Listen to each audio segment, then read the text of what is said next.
नमस्कार, आदाब। Crime petrol dial 100 में आप सबका स्वागत है। आज जो कहानी हम आपको दिखाने जा रहे हैं वो एक ऐसी दुर्घटना है जिसे देखकर आपके रोंगटे खड़े हो जाएंगे। आई, आई।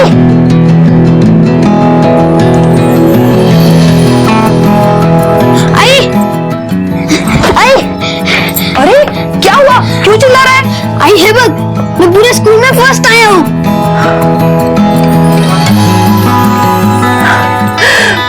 मेरा बच्चा, एक तू ही है जो हमें इस नरक से मुक्ति दिला सकता है। बोल, तू क्या खाएगा? तेरा मुंह मीठा करवाती हूँ। दही शक्कर खाएगा? हाँ। जल्दी जल्दी हाथ चलाओ। ओ काका, क्या किया था लौकर? नंदू सेठ ने कहा आज शाम तक फसल कट जानी चाहिए। ओ काका, क्या चल रहे? लौकर लौकर चला, हाथ चलवा। बाबा, बाबा। सोनू, ये सोनू बेटा, अरे इतने धूप में यहाँ पे कहाँ पे? आजा घर पे जा। बाबा, रिपोर्ट कार्ड दिखाने आया था। देखो, मैं पूरे स्कूल में फर्स्ट आया हूँ। तू? काका, मेरा बेटा फर्स्ट है, फर्स्ट। मेरा बेटा फर्स्ट है। देखो पापा, मैं जब पढ़ लिख कर कलेक्टर बनूंगा ना तो सारे खेत हमारे हो जाएंगे। फिर आपको किसी दूसरे के खेत में काम भी नहीं करना पड़ेगा। चल चल, तुझे मिठाई खिलाता हूँ अच्छी वाली। चल। बाबा, आज जी कहती थी कि पहले सारे खेत हमारे थे। सच में? हाँ थे तो। काम कर रहे? हेलो। सब बचा। फर्स्ट है, फर्स्ट। मिठाई मिठाई चाहिए उसको। हाँ, नहीं नहीं सुन, वो अंग्रेजी स्कूल में पढ़ा रहा हूँ। हाँ, देख देख, ये अच्छा लगा क्या? विराट, तू बोल दो। हाँ, कौन सा भी चाहिए ले लेना। हाँ चलिए। मालिक मैं दे देता हूँ पैसे। हाँ चल। ए शंकर, तू फर्स्ट है ना? फर्स्ट। हाँ, आता शहरत पाटिल हो। सोनू, अब लाया ना तू, ले खाना। अरे का हुशर खाना तुम मोइलो। तेरी हिम्मत कैसे हुई मेरे बेटे को हाथ लगाने की? हाँ? अरे तू इसका बाबा है तो मैं भी इसका आजोबा है। मिठाई खिलाना पास हुआ है ना वो। अरे जहर नहीं दे रहा उसको। ये देख, मेरी जिंदगी में बहुत जहर घोल चुका है तू। अभी आजोबा बनने का नाटक मत कर। बेटे के आसपास भी दिखा ना, काट के रख दूंगा। भूल जाऊंगा तू मेरा बाप है, समझा? तो तुला कळत नाही का रे? कोणी दिले खायचं है? हाँ? चल।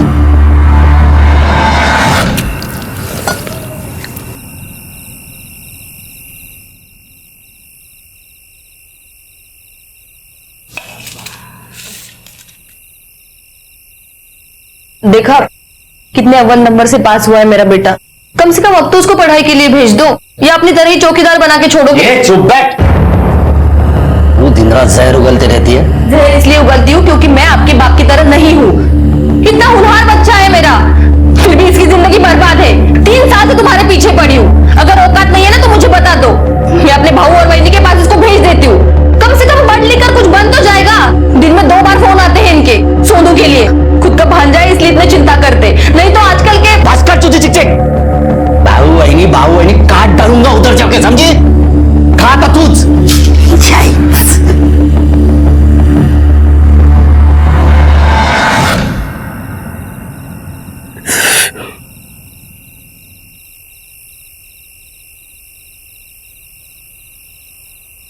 क्या हुआ? क्या सोच रहा है? सोनू की पढ़ाई के खर्चे के बारे में सोच रहा हूँ।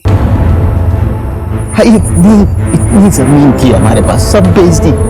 एक छोटा सा टुकड़ा भी नहीं रखा था। आज वो होता तो सोनू की पढ़ाई के खर्चे के बारे में सोचना भी नहीं पड़ता था, और ना ही वो प्रदीप राज शिर्के की जमीनों की पहरेदारी करनी पड़ती मुझे। वो इंसान को इंसान नहीं समझता है।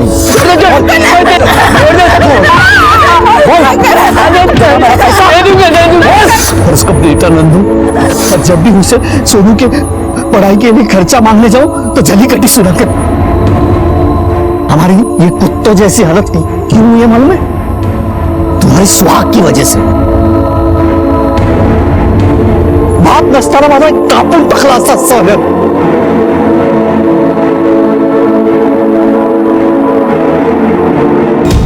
जय जवान जय किसान, ये शायद अब सिर्फ एक नारा बनकर रह गया है, क्योंकि हमारे यहां अधिकतर किसान जो अपना खून पसीना बहाकर हमारे लिए अनाज उगा रहे हैं, उनके अपने पेट खाली हैं. आजादी के इतने सालों बाद भी जमींदारी और साहूकारी का कहर हमारे गांव से खत्म नहीं हो पाया है.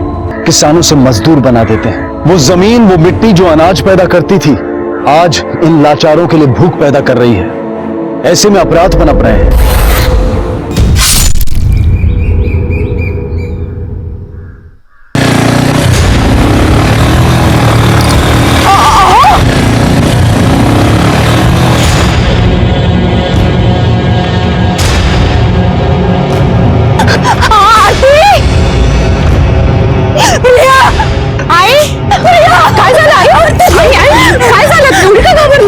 तुमच्या बाबाला विराज घेऊन गेला. काय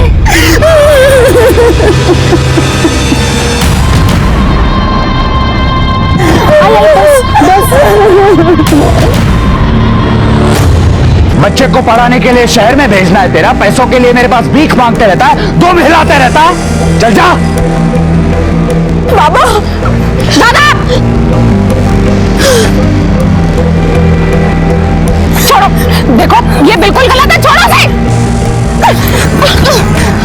बाबा, बाबा, मेरे मामले में बीच में मत पड़ना. तू अपने काम से काम रखा कर, समझी? मैं अगर बीच में नहीं आती ना तो फंस जाते थे आप. अरे विश्वास काका को अगर कुछ हो जाता तो जेल हो जाती आपको. दादा बस भी करो अब क्यों बेचारे गरीब गांव वालों का खून चूस रहे हो? अब और कितना चाहिए आपको? रास्ता बोलो नको. तू अपना ही ज्ञान है ना किसी और को बांटना, मुझे नहीं. मुझे अच्छी तरह से पता है मुझे क्या करना और क्या नहीं करना. और मुझे बोलने से पहले तू खुद को देख. तूने जो किया ना, उसके बाद तुझे घर से बाहर निकलने दे रहे वो तेरे लिए बहुत है. तू बच गई है, वरना ये काय वक्त है. खेत में काम दिया तो घर में घुसेगा. तेरे घर की कथा सुना रहा हूं जो कान लगा के सुन रहा है. चल भाग.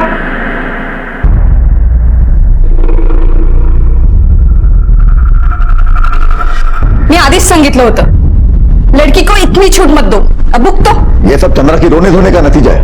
अपनी बेटी से बहुत प्यार करती हो ना तुम. तुम्हारी ये बेटी हमारे लिए एक ना एक दिन मुसीबत खड़ी करने वाली है.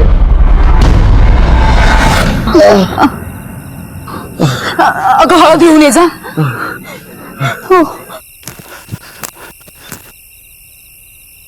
बाबा, बाबा कसं काय झालंय? बाबा कौन किया है? बाबा बताओ कौन किया है? कोशिश हो. बता कौन किया. अभी के अभी जाके काट डालूंगा उसको मैं. अरे बताने क्यों नहीं, बताना कौन किया है. दादा, तुझे शपथ है, अपना मुंह मत खोलना मुंह. अच्छा नहीं बताओगे? मरने का इतना ही शौक है ना तो मरो. और कितना मरेंगे? मर तो रहे हैं ना.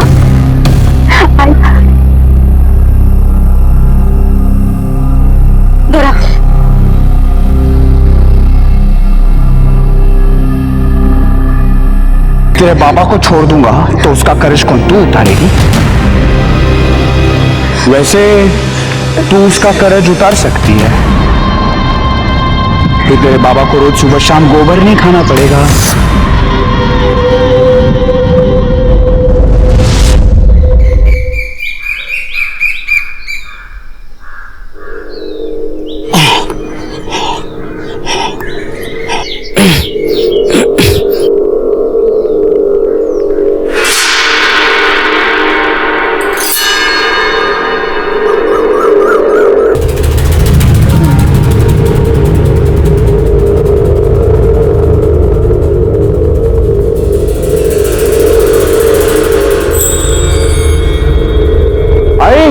शेतात जाऊन येतोय. विराज को कुछ काम दिया था, देखता हूं हुआ कि नहीं.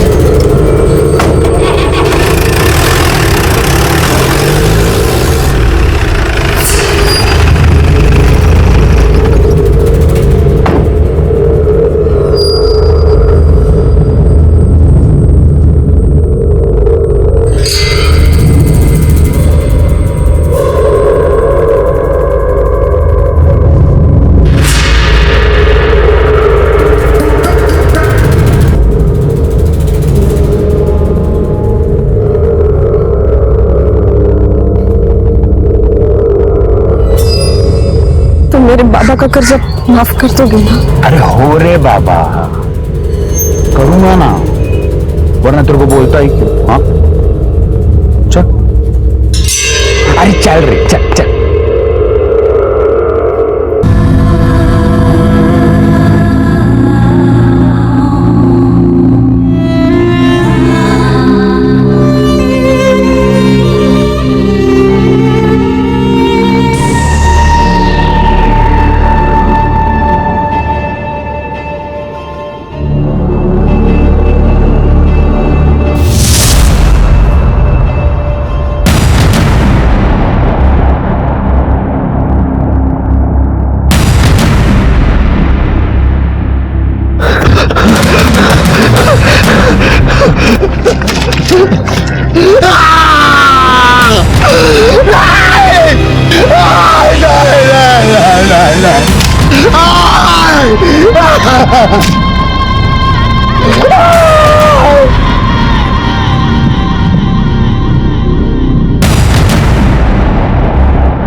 प्रिया, तेरे बाबा अभी तक खेत से नहीं लौटे और ये आरती चारा लेने गई थी, वो भी तो। आरती?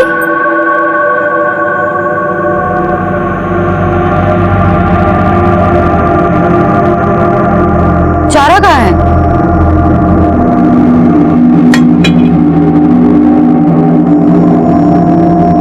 क्या हुआ?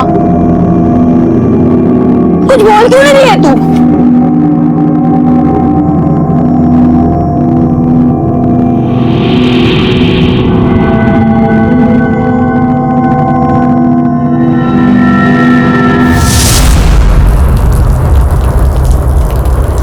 आरती,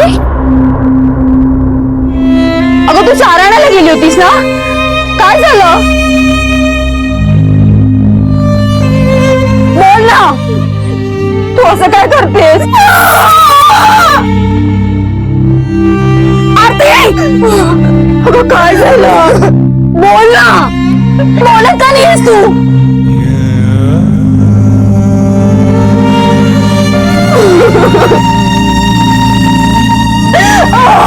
अरे धीमा,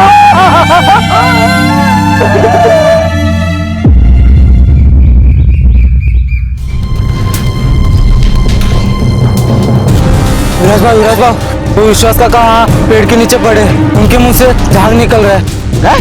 तू गावात जाऊन सांग, जा। Hello, police station.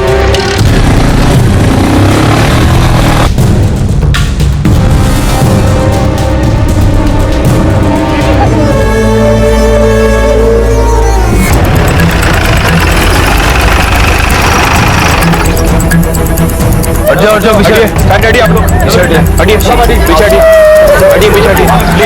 हाँ साहब, ये खरा है, ये खेत मेरा है, लेकिन मेरे खेत में इसने आत्महत्या क्यों की समझ में नहीं आ रहा है। इसका आपसे कुछ लेना देना था क्या? लेना नहीं देना ही था, कर्जा लिया था मेरे से, अभी चुकाने की बारी आई तो मेरे खेत में आके आत्महत्या कर ली। नहीं साहब, साहब इन्होंने आत्महत्या नहीं की साहब, बल्कि इनको मजबूर किया है अपनी जान लेने के लिए। इनके बेटे नंदू ने मेरी बेटी का बलात्कार किया साहब।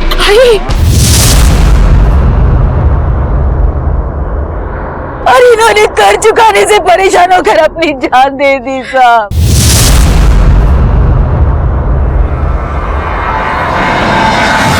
कहते हैं कि मुश्किल वक्त में ही इंसान की असल पहचान होती है, लेकिन मजबूरी और गरीबी अच्छे अच्छों को तोड़ देती है। विश्वास ने अपने हालात के आगे घुटने टेक दिए थे, लेकिन आरती पर क्या बीती होगी जिसने अपने पिता को बचाने के लिए अपने आप को नंदू जैसे भेड़िए के हवाले किया। न जाने ऐसी कितनी ही आरतियां और विश्वास हमारे गांव में रोज जिंदा होते हुए भी मरते हैं, पर न वो इन अत्याचारों के खिलाफ आवाज उठाते हैं और ना ही कोई और। लेकिन इस बार सुलेखा ने अपनी बेटी की अस्मिता के लिए आवाज उठाई थी। विश्वास की आत्महत्या के पीछे की प्रताड़ना को बताने की कोशिश की थी, लेकिन एक गरीब इंसान की आवाज में आखिर कब तक वो साहस बना रहेगा जो प्रदीप और नंदू जैसे पैसे वाले और ताकतवर लोगों को सजा दिलवा सके। तुम्हारी माँ ने जो नंदू पे इल्जाम लगाया है, सच है वो? सर कहाँ लेके जा रहे हो उनको? सर सर सर सर रुकिए ना सर, ऐका ना सर, ती आरती आणि तिच्या आई खोटं बोलते, इन्होंने ऐसे कुछ नहीं किया है। उसने क्या किया और क्या नहीं वो हम पता कर लेंगे। डालो अंदर इसे। यार नंदू को तो पुलिस पकड़ के ले गई, अब क्या हुआ उसका? होना क्या है, कुत्ते की मौत मरेगा। बाप बेटे 230 एकड़ जमीन खा गए, सारी गलती उनकी नहीं है, अपना सिक्का भी खोल रहा है साला। अरे बाप ऐसा नहीं होता ना, तो ये सारी जमीन मेरी होती। जाने देना यार, जो हुआ सुबह दिल से लगा के क्यों बैठा है? जैसे चलता ना त्यालाच कळतं, उनके जमीनों की पहरेदारी करता हूँ मैं। वो जमीन मेरी थी, मेरी बीवी सुनो ना, मुझे जलीकटी सुनाती है। उनको सोनू एकदम होशियार है। 40,000 चाहिए यार उसके दाखिले के लिए। यार हो जाएगा उसका दाखिला, तो टेंशन मत ले। अरे वो मांगता हूँ नंदू से, तो बोलता है दो दिन बचे रे सिस्टर, 2 दिन में। एक तू टेंशन ना ले, सब हो जाएगा, उसका एडमिशन हो जाएगा, सब हो जाएगा। ले है ना 2 दिन। तेरा तो बड़ा लंबा इंतजाम हुआ है। विश्वास की बेटी के साथ तूने जबरदस्ती शारीरिक संबंध बनाया, जिसकी वजह से विश्वास को आत्महत्या करनी पड़ी। तो अब किसी को आत्महत्या के लिए मजबूर करने का चार्ज भी लगेगा, बलात्कार का मुकदमा भी चलेगा। आओ साहब, क्या मानता है तुम्ही? मैंने किसी के भी साथ कोई जबरदस्ती नहीं की है। शराबत से बताएगा तो फायदे में रहेगा। अरे लेकिन कुछ किया होगा तो बताओ ना। अगर मैंने उसके साथ जबरदस्ती की होती तो उसके कपड़े तो फटते, उसके शरीर पर या मेरे शरीर पर किसी घाव के, किसी जख्म के या किसी चीज के निशान तो होते। देख लो सर, मेरे शरीर पे एक भी निशान नहीं है। और खरो मानते भी मैंने किसी के भी साथ कोई जबरदस्ती नहीं की है। कांबळे, सुबह तक इसको यहीं रखो, बाद में सच बोलेगा।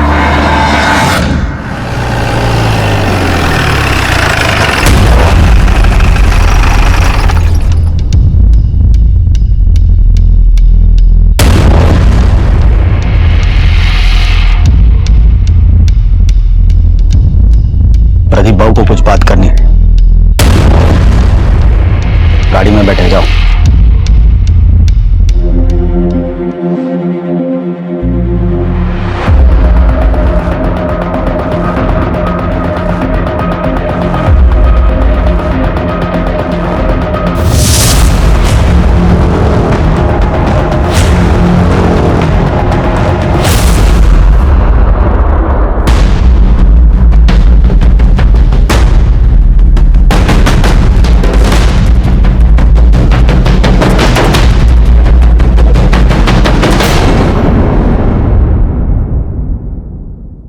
किसी दबाव में आकर तो ऐसा नहीं कह रही हो ना तुम?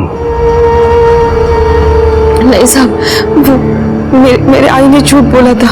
बाबा ने प्रदीप राजशिर्के से बहुत सारा कर्जा लिया था और वो चुका नहीं पा रहे थे, इसलिए उन्होंने आत्महत्या की।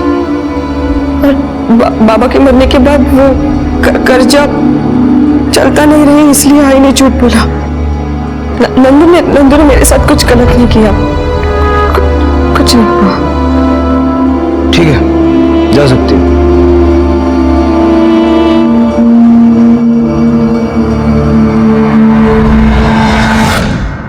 झूठ बोल रही है ये। नंदू को छोड़ दो। Okay sir.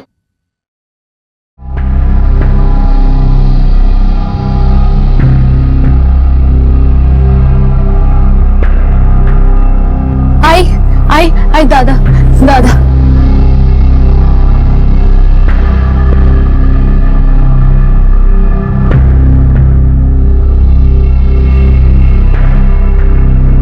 मुझे क्यों घूर रहा है? हाँ, क्या करने गया था तू? बोल ना। उन दोनों बाप बेटों को हमेशा के लिए खत्म करने गया था। बाबा हमें अभी पुलिस में कॉल करना चाहिए और इसको पुलिस के हवाले करना चाहिए। नहीं, इसे हम पुलिस में नहीं देंगे। इसने तो हमारा काम और भी आसान कर दिया है। हमारे वकील के पैसे भी बचा दिए इसने। और तेरी बहन ही हमारे नंदू को हमारे पास वापस लेके आएगी पुलिस से। लेके जा इसको, बांध के रख।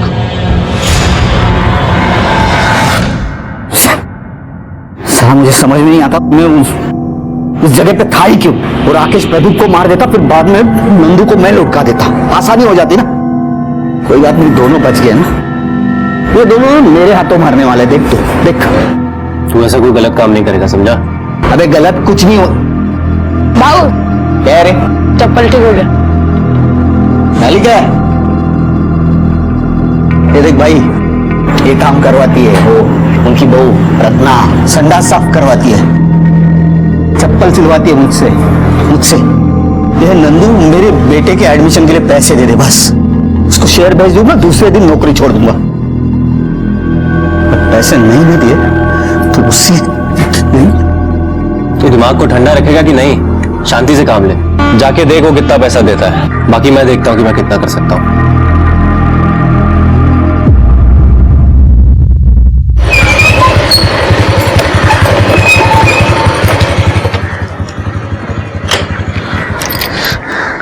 विराज, हाँ नंदू रत्ना स्वाति को देखा है कहीं? नहीं, हाँ नंदू वो आए थे खेत में दोपहर को, और उसके बाद कहाँ चले गए मालूम नहीं। पता नहीं ये तीनों कहाँ चले गए। कल शाम को 4 बजे नंदू का फोन आया था रत्ना को। आई, हम आ रहे हैं अभी। हाँ उसके बाद रत्ना और स्वाति भी कहीं चली गई, अब तक लौटी नहीं। ऐसा करते चलो ढूंढते उनको।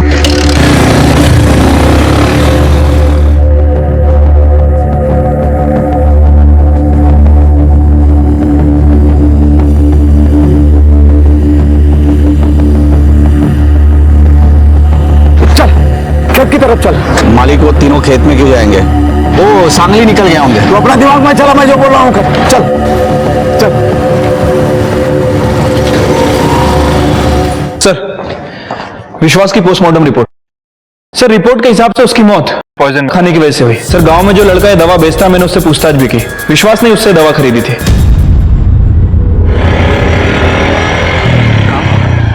रुक रुक रुक रुक। क्यों?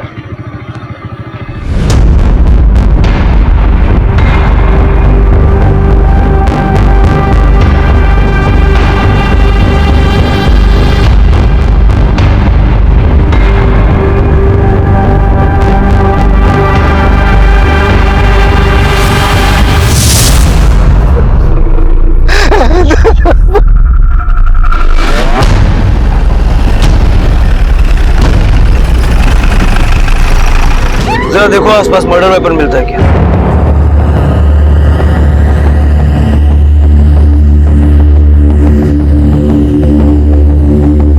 सर, आसपास तो कोई वेपन नहीं मिला है। सर, अजीब बात है, कातिल ने वेपन को छुपा दिया, लेकिन इस तरह पुतला बनाकर इसे टांग दिया। हो सकता है कातिल इस कत्ल को छुपाना नहीं बल्कि दिखाना चाहता हो सकता है वो इस कत्ल के जरिए कुछ कहना चाहता हो। कभी बेरहमी से वार किया गया और ब्लड भी गीला है, मतलब कत्ल कुछ घंटों पहले ही हुआ है। सर, इसे देखकर तो ऐसा लगता है कि किसी एक आदमी का काम नहीं है, जिसे इस तरह पुतले पर टांगा गया था। यू राइट कम। जिस तरह से इसको मारा गया है, लगता है मारने वाला इससे बहुत नफरत करता था। ये खेत किसका है? मेरा सर।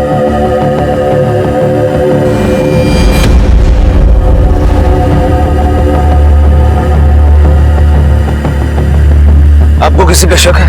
शक नहीं साहब, यकीन है मुझे। राकेश ने मारा है मेरे बेटे को। राकेश ने तो मेरे बेटे और बहू को भी उसी ने गायब किया था। सब वो कुल्हाड़ी लेके हम सबको मारने के लिए आया था साहब। मेरे बेटे और बहू को बचाना साहब।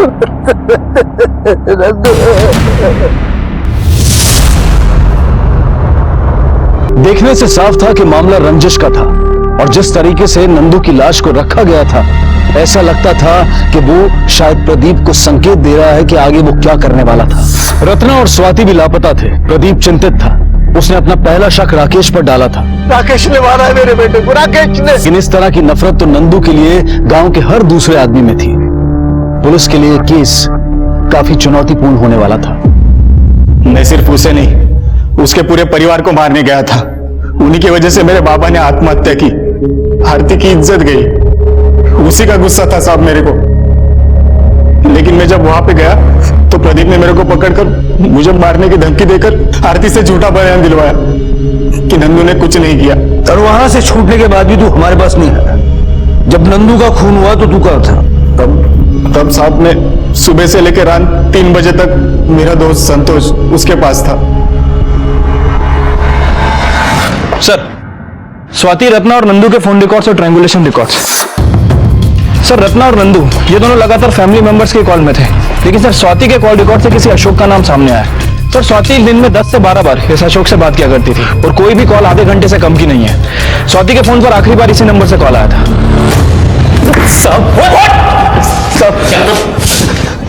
स्वाति के पीछे क्यों पड़ा था? हम लोग तो एक दूसरे से प्यार करते हैं। अशोक, अगर घर वालों ने मेरी शादी के लिए हाँ नहीं कहा तो क्या तुम्हें भगा ले जाऊंगा? हाँ, मैं क्या डरता हूँ तुम्हारे घर वालों से? क्या बात है? भाव छोड़ दीजिए। काय रे? भाव, हाँ, बड़ी बड़ी फेंक रहा था ना तू। कहाँ से आया तू? हाँ, हम एक दूसरे से प्यार करते हैं। उसके बाद भी तूने स्वाति से कांटेक्ट तोड़ा नहीं, यहाँ तक कि कल जब स्वाति घर से निकली, गायब हुई, तब भी आखिरी कॉल तेरा था। सर, मैं मानता हूँ मैंने कॉल किया था, लेकिन मैंने किसी को गायब नहीं किया सर। मैंने किसी का खून नहीं किया। हमने तेरे मोबाइल से मैसेजेस पढ़े, जिसमें एक मैसेज में स्वाति लिखती है कि प्रदीप, रत्ना और नंदू ये सब तुम्हारे रिश्ते के खिलाफ थे। यहां तक कि रत्ना तो उसके लिए एक लड़का भी देख रही थी। रत्ना और नंदू सबसे ज्यादा खिलाफ थे। और जवाब में तूने क्या लिखा है? कोई भी हमारे प्यार के बीच में आएगा तो उसे रास्ते से हटा देंगे। सर, मैंने ऐसा मैसेज जरूर किया था, पर इसका मतलब ये नहीं कि मैं सच में ऐसा कर दूंगा सर। हटा देंगे मतलब ये प्लानिंग तेरी और स्वाति की थी। बोल, स्वाति कहाँ? और रत्ना को कहाँ रखा है? जिंदा है या मार डाला? सर, मैं सच बोल रहा हूँ सर।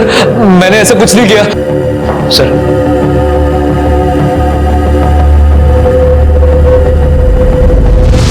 इंक्वायरी से पता चला है कि अशोक ने स्वाति के गायब होने के एक दिन पहले काफी शॉपिंग भी की थी और होटल में एडवांस बुकिंग भी की थी। कमले, जो शॉपिंग और होटल की बुकिंग है, इसकी सारी डिटेल निकालो। Okay sir. सर, ये नंदू की पीएम रिपोर्ट। ठीक, जाओ। नंदू की पोस्टमार्टम रिपोर्ट के हिसाब से उस पर किसी घुमावदार या और उसकी मौत शाम को 4 से 6 बजे के बीच हुई है। सर, हमने स्वाति के कॉल रिकॉर्ड को दोबारा चेक किया।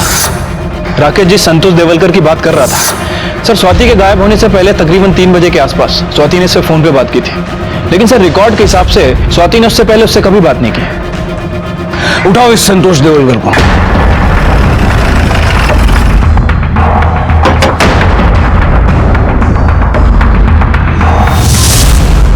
जिस दिन स्वाति गायब हुई तूने उसे फोन किया था? हाँ, किया था। वो रत्ना ने मुझ पे केस किया था ना। ठीक आहे वहिनी? हाँ ठीक है, चलो। वहिनी, ते आधीचे पैसे दिले तर बरं होईल, उधारी खूप झाली ना। पैसे तो नहीं है माझ्याकडे। एक काम करती हूँ, अभी का और बाद का दोनों साथ में ही दे देती हूँ। वहिनी, हर बार यही बोलते हो। संतोष, मैंने कहा ना बाद में दे दूंगी। वहिनी, वहिनी,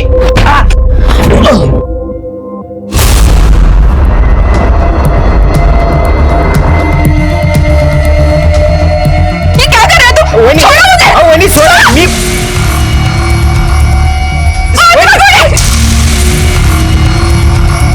क्या रे? चौवन्नी की औकात नहीं है तेरी और मेरी बीवी पे हाथ डालता है? हाँ, मेरी बीवी पे हाथ डालता है। छोड़ दो साहब। तूने मेरी इज्जत पे हाथ डाला है।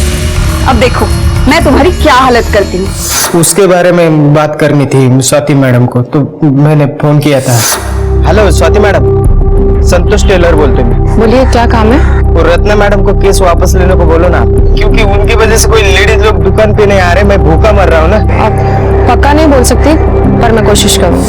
फिर थोड़ी देर बाद हम राकेश के घर पे चले गए, रुके, फिर बाद में दारू ली और दुकान वापस चले गए साहब। नंदू के कत्ल में हमें राकेश पर भी शक है। कहीं ऐसा तो नहीं कि तूने और राकेश ने मिलके ये प्लान बनाया था? सर, ये अशोक के वकील है, इसके बेल के पेपर्स लेके आए। ठीक है, छोड़ दो। आइए। कामड़े, अशोक ने बेल करवाई, उसे छोड़ रहे हैं, लेकिन उस पर नजर रखना। Okay sir. Sir, Swati, Ratna और नंदू इन तीनों के फोन लोकेशन चेक किए। सर, इन तीनों का फोन एक ही जगह स्विच ऑफ हुआ था। हमने उस लोकेशन को भी आइडेंटिफाई कर लिया। पुलिस हर पहलू को टटोलने की कोशिश कर रही थी, लेकिन अब तक उनके हाथ कोई सफलता नहीं लगी थी। संतोष, अशोक, राकेश, तीनों पर पुलिस की नजर थी। नंदू का कत्ल किसने किया था और क्यों, क्या वो स्वाति और रत्ना का भी यही हश्र करने वाला था? नंदू, स्वाति और रत्ना का मामला एक ही था या फिर ये अलग अलग मामले थे? साहब जिस दिन नंदू का खून हुआ उस दिन नागेश के साथ बहुत झगड़ा हुआ था साहब। ये तेरा बाप है ना, बाप दगाबाज हो। दोस्ती में दगा किया उसने और मेरी सारी जमीन हड़प ली। ये बेवड़िया, तेरी जब उतर जाएगी ना तो वाड़े पे आ जाना। तेरे को अच्छी तरह से समझाऊंगा कि जमीन मेरे बाप की वजह से गई या फिर तेरी इस रंगरलियां और तेरी उस अभिलाषा की वजह से। मैं तो खाली बेवड़ा हो रहे, तेरा बाप है ना सांप है, सांप, आस्तीन का सांप। उसने इधर डसा मेरे को।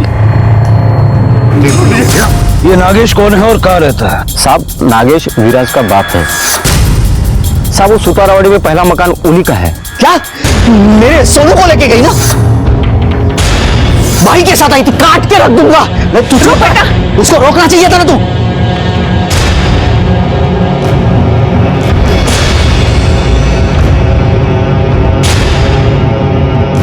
नागेश ही रहता है, बुलाओ, उससे बात करनी है।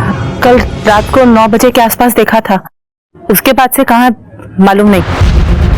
कल रात से तुम्हारा पति घर नहीं आया, तुम्हें चिंता नहीं हो रही? हमारा कोई संबंध नहीं है उसके साथ। हमारे लिए तो उसी दिन मर गया था जिस दिन हमें पता चला था कि अभिलाषा के साथ उसके नाजायज संबंध है।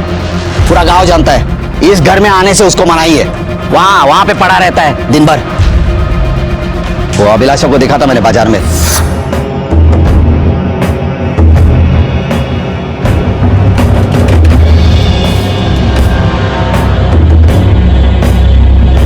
अभिलाषा यहाँ क्या कर रही है? मुड़ के गया तो गायब हो गई थी। कल रात से मेरा बाप भी गायब है। ये अभिलाषा कौन है? अभिलाषा वो औरत है जिसके साथ मेरे बाप के नाजायज संबंध है। कहाँ रहती है? पहले इस गांव में रहती थी। वो प्रदीप राजशिरके के पास से खुली खरीदी थी उसने। अब कुछ साल हो गए शहर में जाके बस गई है। अभी शहर में कहाँ पे रहती है ना मालूम नहीं, मेरे बाप को मालूम होगा। नागेश आता है या उसकी कोई भी खबर मिलती है, सबसे पहले पुलिस स्टेशन आके बताना।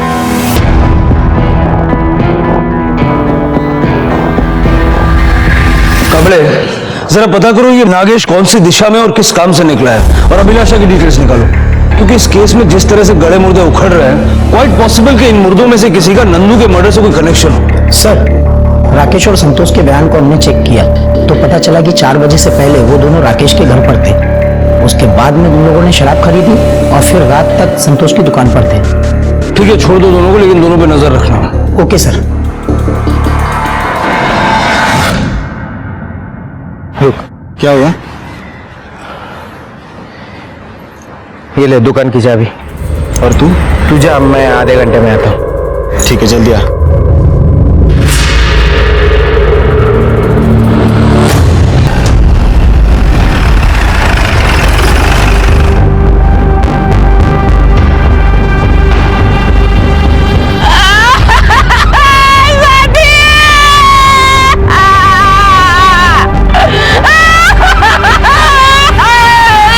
हटिए, चलो पीछे, हटिए आप लोग पीछे। कि पुलिस भी हैरान थी और कातिल हर जगह पर पुलिस से एक कदम आगे। एक ही परिवार के 3 लोग गायब हुए थे, 2 की लाश मिल चुकी थी और बची थी स्वाति। या फिर पुलिस उससे पहले कातिल को ढूंढ निकालेगी। आखिर कातिल था कौन और क्यों वो इतनी दर्दनाक मौत बांट रहा था? इतनी नफरत आखिर उसके अंदर कहां से समाई थी?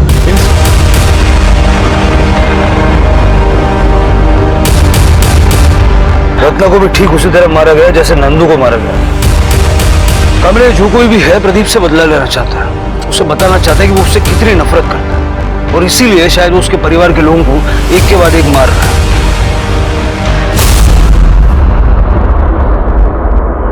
कमले, मैंने देखा है कि विराज भी प्रदीप के परिवार से काफी नफरत करता है।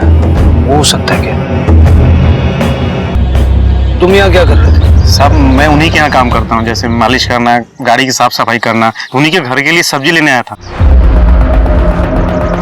प्रदीप जी, ये जो कोई भी है इसकी आपसे रंजिश है, इसीलिए शायद उसने नंदू और रत्ना को दोनों को इस तरह से पुतला बना के खड़ा किया और मुंह पे मिट्टी पोत दी। मुझे लगता है कि मामला खेत से जुड़ा हुआ है। आप जरा याद करने की कोशिश कीजिए, आपकी जमीन को लेकर कभी किसी से कोई रंजिश रही है? उसी अशोक ने मारा होगा, उसी अशोक ने मेरे बहू और बेटे को मारा।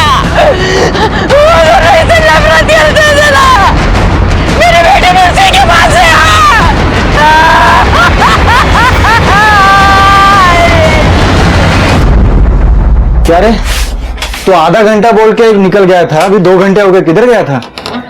अरे एक काम निकला था यार। काम निकला था? हाँ काम था।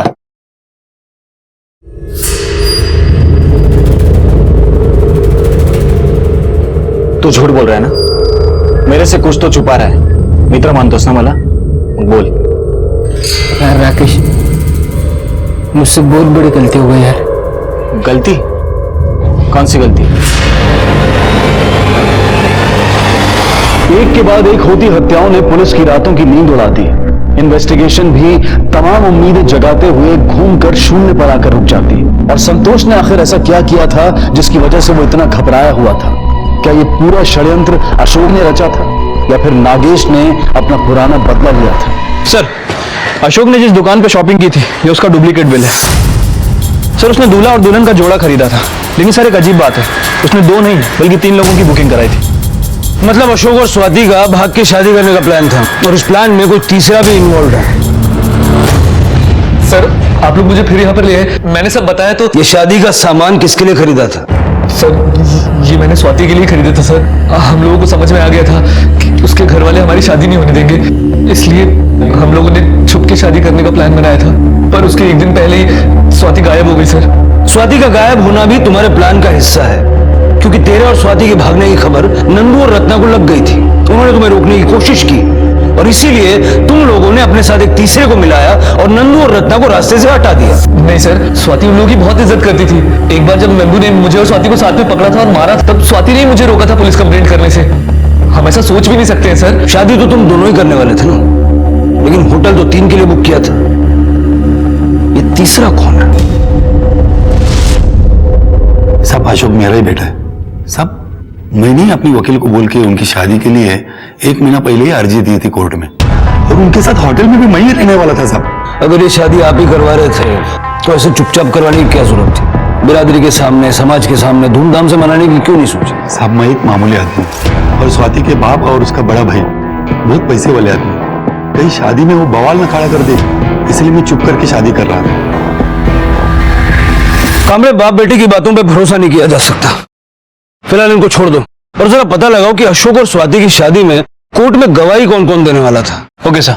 सर, रत्ना की पीएम रिपोर्ट। रत्ना की पीएम रिपोर्ट के हिसाब से रत्ना की हत्या भी सिमिलर हथियार और सिमिलर पैटर्न से हुई, ठीक वैसे जैसे नंदू को मारा गया। कामड़े, मुझे लगता है कि कातिल ने शायद इसलिए नंदू और रत्ना के मुंह पे मिट्टी लगा के उनको खेत में बिजुगा बना के खड़ा किया ताकि हमारे शक की सुई उसके कर्जदार और किसान मजदूरों की तरफ घूम जाए। या फिर यह भी हो सकता है कि उसका प्रदीप के खेत, गांव की मिट्टी और बिजुगा से कोई गहरा संबंध हो। लेकिन कौन हो सकता है ये? विराज, जब नंदू और रत्ना की बॉडी मिली तब जिस नफरत से वो देख रहा था और जिस तरह से उसने जमीन पे थूका था। हो सकता है सर। सर, विराज और नंदू ये दोनों अक्सर साथ रहा करते थे। सर, विराज का रहता नंदू गायब हो जाता और उसे पता भी नहीं चलता। सर, ऐसा कैसे हो सकता है? और सर, इन्वेस्टिगेशन से सामने आया है कि नंदू और रत्ना विराज को टॉर्चर किया करते थे। सर, कहीं विराज नहीं तो? सर, मुझे लगता है कि हमें इस विराज को उठा लेना चाहिए। नहीं कामड़े, विराज को उठाने से पहले शंकर को उठाओ। शंकर से हम विराज की सारी हिस्ट्री निकालेंगे। Okay sir. नागेश मोहिते के बारे में कुछ पता चला? सर, गांव वालों से उसके बारे में पूछताछ की है। उनका कहना है कि उसका कोई एक ठिकाना नहीं है। खबरियों को अलर्ट कर दो, उनसे कहो कि नागेश जैसे गांव में दिखाई दे सबसे पहले हमें पता चलना चाहिए। तब तक मैं देखता हूं कि इस विराज की नफरत किस हद तक जा सकती है।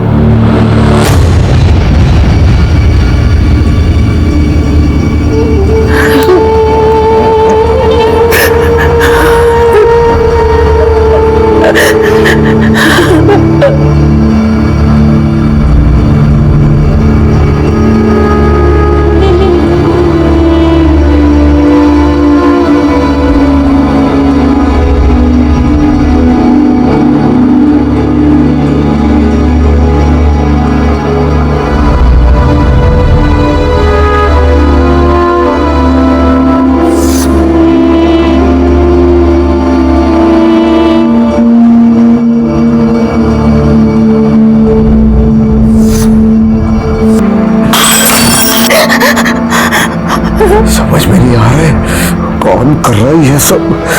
लगता है पूरा गांव हमारे खिलाफ गया है।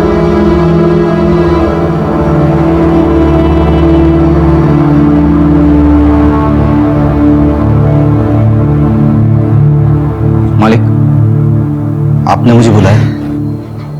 हाँ। ये रख, ये तुम्हारा आज तक का हिसाब है। कल से नौकरी पे आने की जरूरत नहीं, जाओ। नहीं, मुझे नौकरी से मत निकालो, मैं भूखा मर जाऊंगा। मुझे मत निकालो मालिक। जाओ जाओ जाओ जाओ यहाँ से, निकल जाओ मालिक, जाओ जाओ।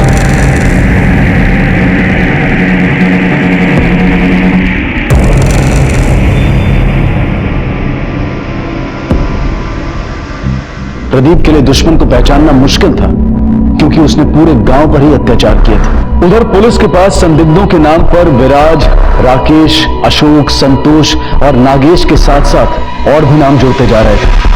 पर देखा जाए तो सारा का सारा गांव ही संदिग्ध था।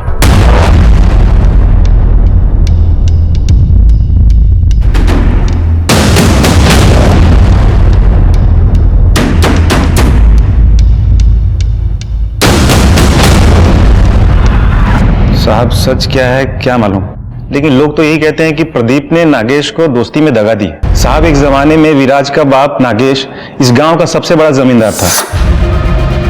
230 एकड़ जमीन थी उसके पास, कुछ दिखावे में, कुछ शराब में, और बची खुची जमीन अभिलाषा नाम की औरत ने लुटा दिया।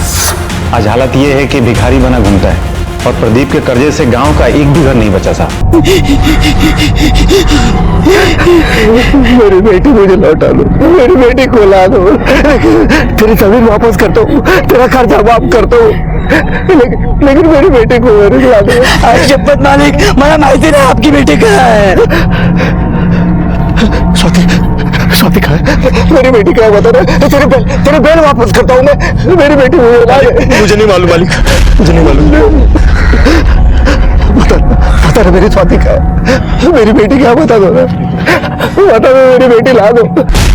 साहब इसीलिए विराज अंदर ही अंदर उबलता रहता है। प्रदीप के यहाँ नौकरी करना तो उसकी एक मजबूरी है, नहीं तो हम जैसे गरीबों के साथ उसकी बहुत हमदर्दी है साहब। साहब विराज नंदू पे बहुत गुस्सा था, नफरत करता था उससे। क्यों? क्योंकि सर विराज के बच्चे के एडमिशन के लिए उसको 40,000 रुपए की जरूरत थी, जो नंदू ने आखिरी तक नहीं दिया। नंदू और रत्ना ने मिल के उस बेचारे को घुमाते रहते साहब।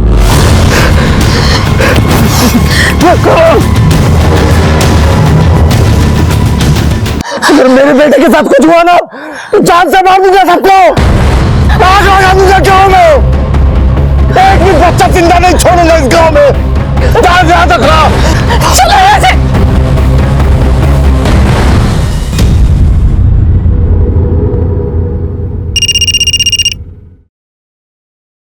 हेलो, ठीक है हम लोग पहुंच रहे हैं।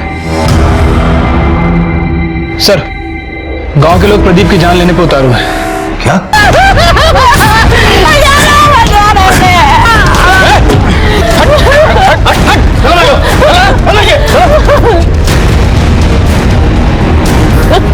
जब बैठ के तमाशा देख रहे थे, अपने मालिक को बचा नहीं सकते थे? मालिक नहीं है मेरा, काम पर से निकाल दिया। साहब अगर ये आज बीच में आता ना, हम इसे भी नहीं छोड़ते। प्रदीप साहब हत्यारा है, इसने मेरे बच्चे की जान ली साहब। वो देखिए साहब, मैंने खुद देखा है, ये तो प्रदीप है। ये यहाँ क्या कर रहा है?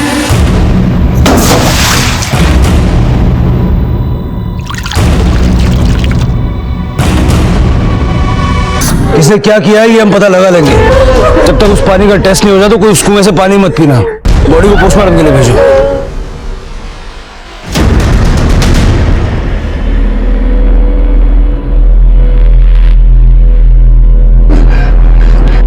बताइए, कुएं के पानी में जहर मिलाया था आपने? साहब इन्होंने कुछ नहीं किया, मेरी बात का यकीन कीजिए। अपने बेटे और बहू को खोने की वजह से ये बहुत टूट गए हैं अंदर से। बताइए, कुएं के पानी में जहर क्यों मिलाया आपने? ये झूठ है, मैंने नहीं जहर मिलाया। मैं तो अपनी बेटी को ढूंढ रहा था, न जाने वो कहाँ है। वो जिंदा भी है या उसने मार दिया है। अच्छा होगा अगर कुछ दिन आप घर से बाहर ना निकले।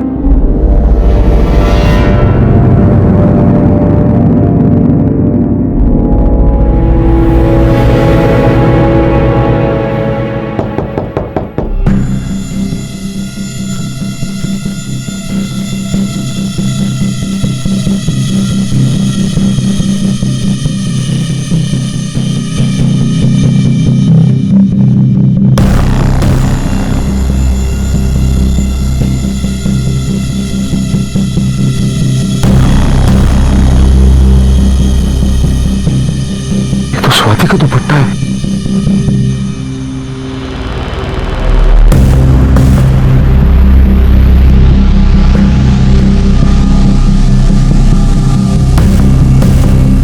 कौन है?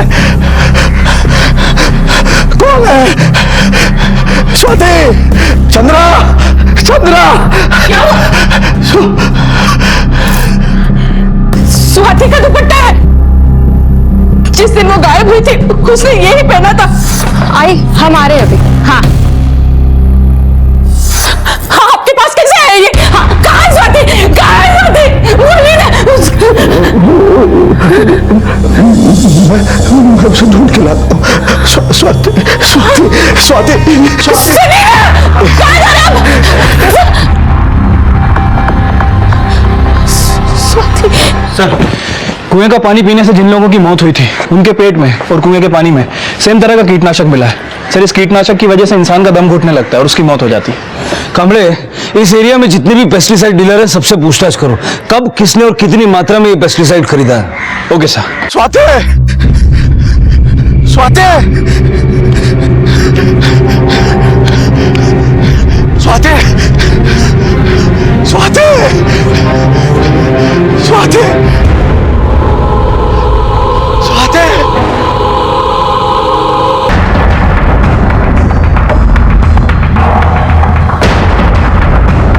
सर, इसे भी नंदू और रत्ना की तरह मारा गया, लेकिन इस बार वेपन बॉडी पर ही है।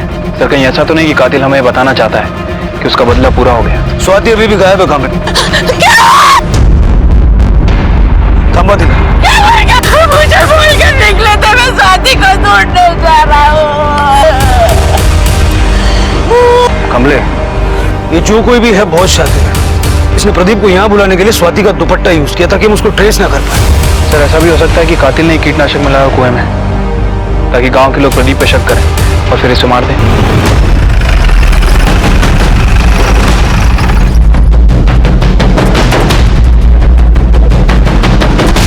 सर, ये कीटनाशक दवाइयों का डीलर है। इसे एक ऐसे आदमी पर शक है जिसने इससे दवाई खरीदी थी।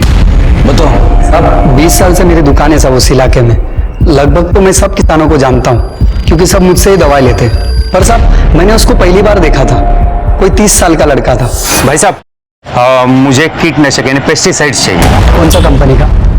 कंपनी दे दो ना, कौन से भी कंपनी का। लड़के की शक्ल याद है? उसका स्केच बनवा सकते हो? जी साहब।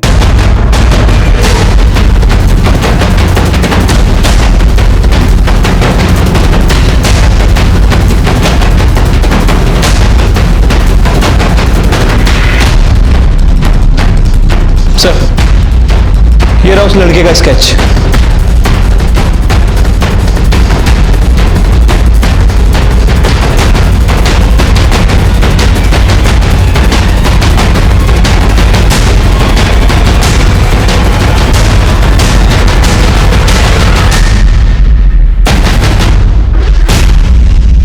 ये शायद वही लड़का है जो उस दिन अभिलाषा के साथ आया था।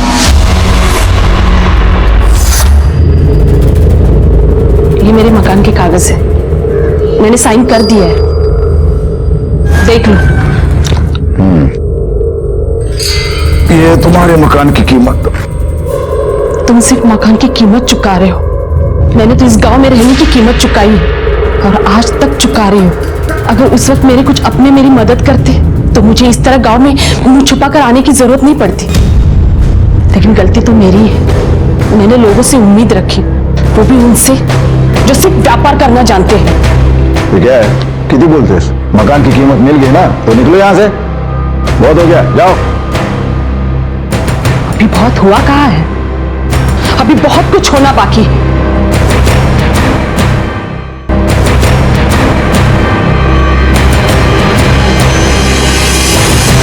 तुमने देखा नहीं वो कितने गुस्से में गई? तो गुस्से में जाए या भाड़ में जाए, हमें क्या।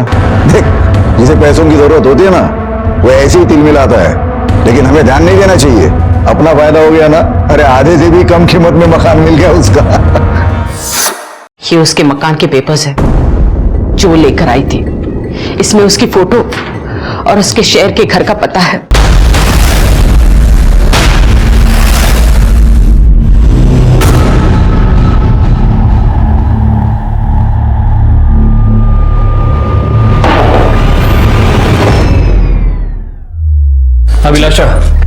जी कहिए। तुम्हें हमारे साथ पुलिस स्टेशन चलना होगा। क्यों? मैंने ऐसा क्या किया है? तुमने क्या किया है तुम्हें पता चल जाएगा।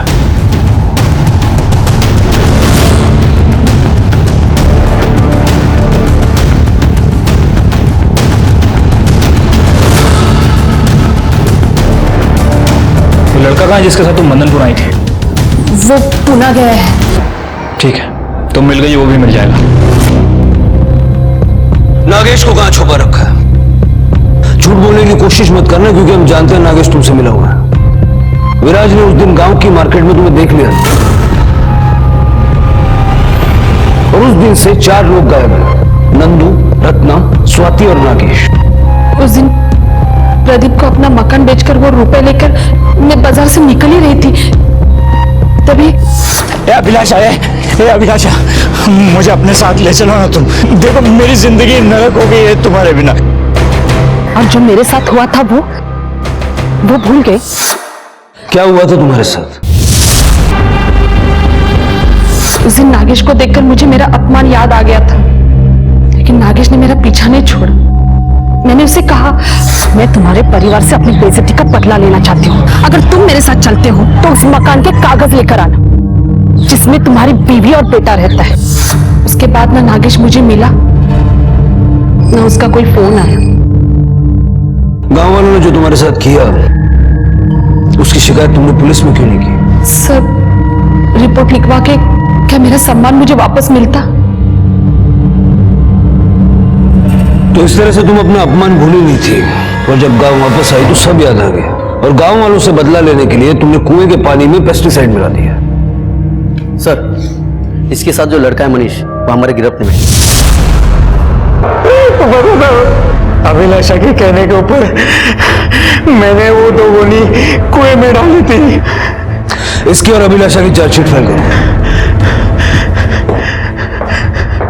सर, हमारा खबरी रघु आया है। उसका कहना है कि प्रदीप की फैमिली के कत्ल से जुड़ी हुई उसके पास खास खबर है। ये तो राकेश और संतोष है, ये तीसरा कौन है? साहब ये मुंबई का सुपारी किलर बंटी नाम है इसका। मैंने इन तीनों को सांगली मार्केट में साथ में देखा था। कुएं में जहर की गुत्थी तो सुलझ गई थी।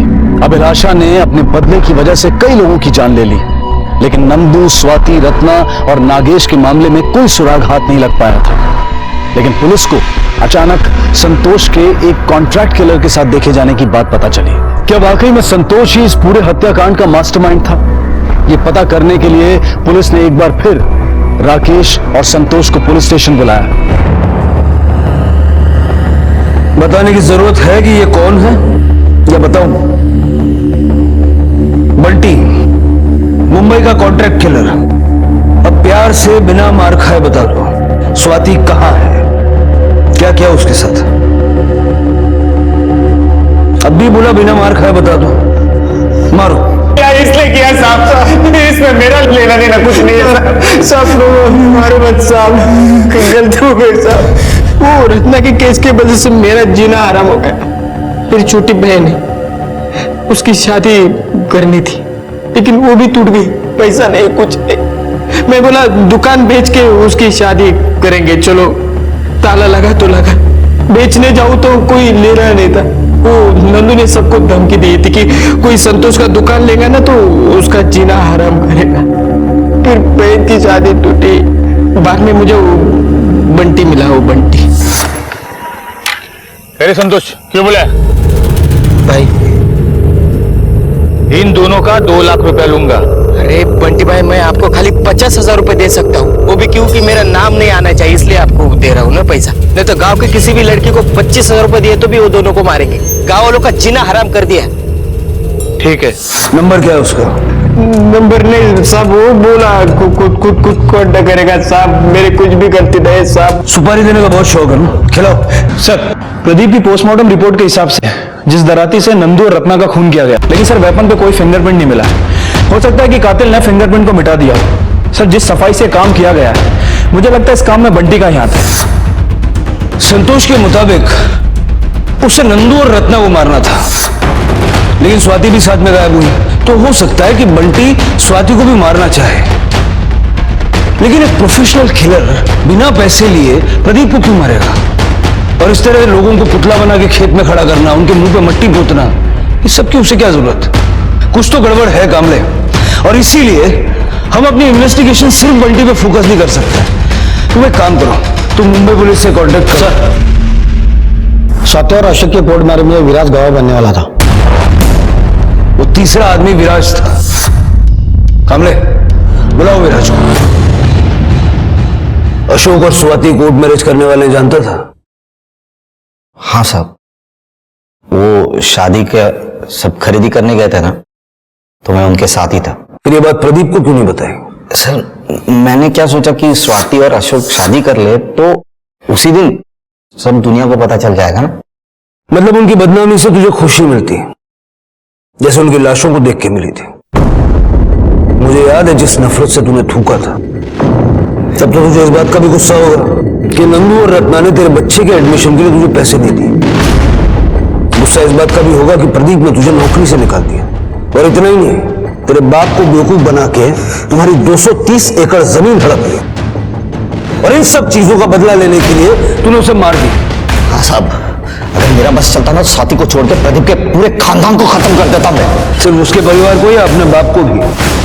नागेश की भी कोई खबर नहीं है, उसे भी मार दिया। हमारे लिए तो वो कब का मर चुका है, उसे क्या मारना साहब? सीधी तरह से अपना गुनाह कबूल कर लेगा तो अच्छा होगा। साहब, मैंने कुछ किया ही नहीं तो। हेलो,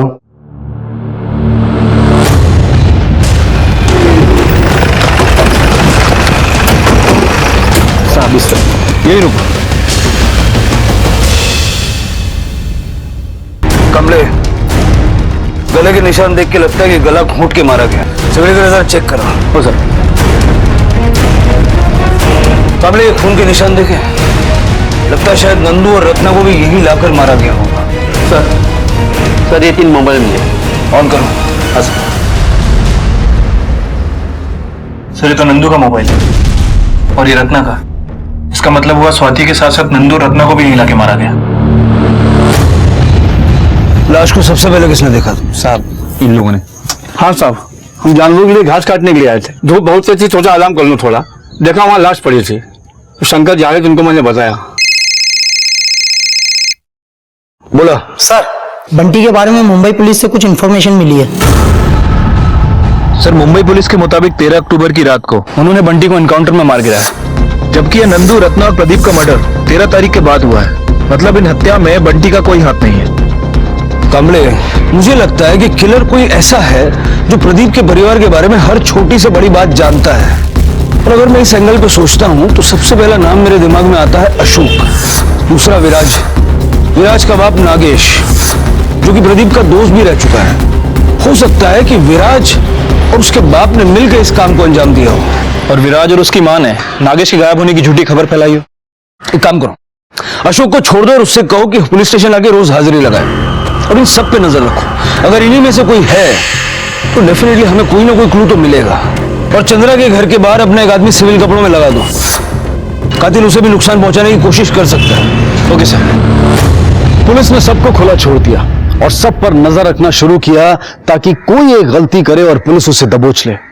इसी दौरान नागेश, जो नंदू, रत्ना और स्वाति के लापता होने वाले दिन से ही गायब हुआ था, उससे जुड़ी एक अहम जानकारी पुलिस के हाथ लगी।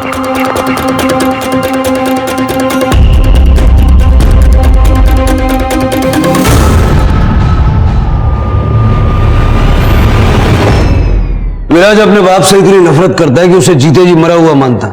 तो नागेश को क्यों ढूंढ रहा था? और नागेश के बारे में उसने तुमसे ही क्यों पूछा? ये तो पता नहीं साहब क्यों ढूंढ रहा है, लेकिन उसने मुझे इसलिए पूछा क्योंकि जिस दिन नंदू की लाश मिली थी उस रात नागेश मुझे मिला था। अरे क्या रहे गोपाल, अभी तक देसी में फंसा है तू। आज तेरे को अंग्रेजी पिलाता हूँ मैं। गिलास लाना जरा। मुझे एक बात बता, तू इतना खुश क्यों है जो आज अंग्रेजी पिला रहा है? गांव में इतने बड़े बड़े सांप थे ना, उनका एक सपोला था सबसे ज्यादा जहरीला, हो गया ऊपर नंदू, एक एक करके सब जाएंगे और मैं अकेला जाऊंगा विदेशा के साथ। देख, चलो चलो चलो, उठो, 11 बज गया, बंद करने का टाइम होगा, चलो। चल। चल तू अब सो जा, मैं निकलता हूँ। अरे आज नींद किधर आने वाली है रे, एक बहुत जरूरी काम है वो करना है। तू जा तू जा। उसने बताया कौन सा काम निपटाना चाह रहा था? मतलब उस दराती के बारे में या अभिलाषा के बारे में या प्रदीप और उसकी फैमिली के बारे में? नहीं साहब। ठीक है, जाओ। कमले, अगर इस गोपाल की बात को सच माने तो 11 बजे तक नागेश अपने घर गया, जबकि सुनीता ने हमसे कहा कि वो 9 बजे के बाद आया ही नहीं। रात को 9 बजे के आसपास देखा था, उसके बाद से कहाँ है मालूम नहीं। अगर ये गोपाल सच बोल रहा है तो फिर सुनीता हमसे झूठ क्यों बोल रही? सर हो सकता है कि नागेश को सुनीता और योगेश ने बाद में देखा ही ना, और वैसे भी उन दोनों को उसकी कुछ ज्यादा पड़ी नहीं है। सर ये स्वाति की पीएम रिपोर्ट। मतलब कातिल प्रदीप रत्ना और नंदू से जितनी नफरत करता था उतनी स्वाति से नहीं करता। ये विराज हो सकता है क्योंकि वो शादी में भी इन्वॉल्व था। सर कहीं ये काम ये दोनों बाप बेटे मिलकर तो नहीं कर रहे? चलो।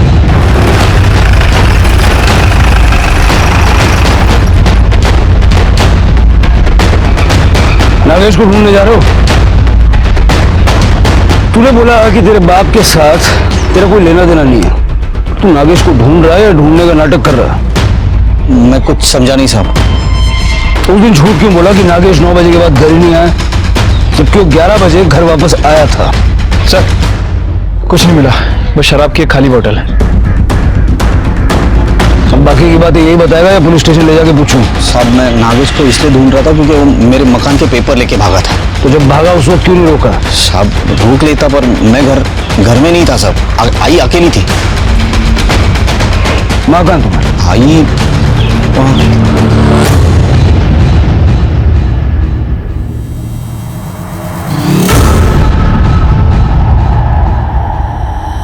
ये नागेश जब घर के पेपर लेके भागा तो आपने रोका क्यों नहीं? वो साहब मैं घर में अकेली थी और कुछ काम कर रही थी। जब तक मैं देखती वो भाग गए और मैं घर के अंदर गई तो अलमारी खुली हुई थी। उस दिन भी मैं जब आया तो आपके हाथ मिट्टी से सने हुए थे,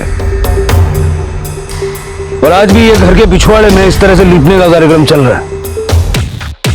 क्या कोई खजाना वगैरह दबा के रखा है? नहीं साहब ऐसी कोई बात नहीं है। सर जगह देखकर तो ऐसा लग रहा है कि इसे खोद कर अभी भरा गया। शिंदे सर खोदो यहाँ पे। नहीं साहब यहाँ कुछ नहीं है। ऐसे चुपचाप खड़े रहो इधर।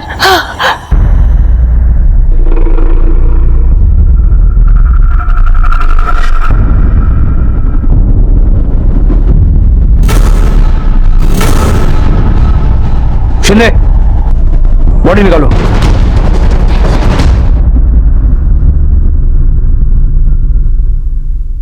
आई ये तूने क्या किया?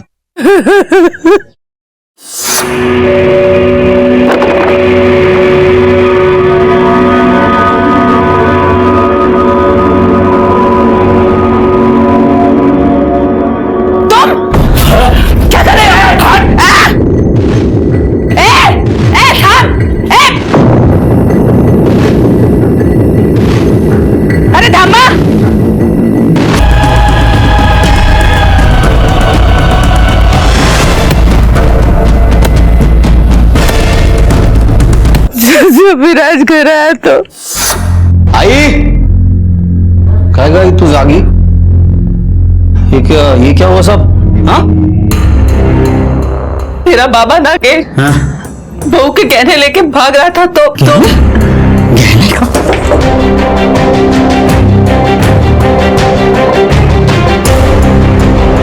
अरे वो गहने नहीं, मकान के पेपर लेके भागा है उसकी माशूका को देने के लिए। हाँ अभिलाषा को आज मेरे गांव में दिखा था।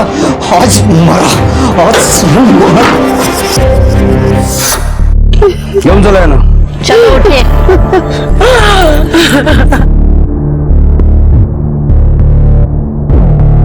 पुलिस ने न सिर्फ संदिग्धों की बल्कि उनके करीबी लोगों की भी जांच पड़ताल शुरू की, और इसी दौरान प्रदीप की हत्या के बाद अखबार में छपी एक खबर ने पुलिस का ध्यान अपनी ओर आकर्षित किया। सर आज के अखबार में प्रदीप से रिलेटेड एक इंफॉर्मेशन छपी है। सर आज से 20 साल पहले इसी गांव में किसानों और मजदूरों के ऊपर नरसंहार हुआ था। सर इस नरसंहार में लगभग सभी लोगों की मौत हो गई थी, लेकिन एक 2 साल का बच्चा बच गया था। कामले, पता करो ये बच्चा कौन था और अब कहाँ है। पाटिल साहब, आप इस गांव के सरपंच हैं, पिछले 3 पीढ़ियों से यहीं पे। 20 साल पहले इस गांव में एक नरसंहार हुआ था। किसने किया था, क्यों किया था, कुछ पता है उसके बारे में?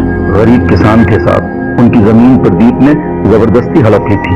उन्होंने पुलिस में रिपोर्ट दर्ज की तो प्रदीप ने मना किया। वो लोग नहीं माने तो फिर उसके बाद जो कुछ हुआ। वो बच्चा कहाँ है, कौन है, पता है उसके बारे में? हाँ, इसी गांव में है, बहुत मेहनती है।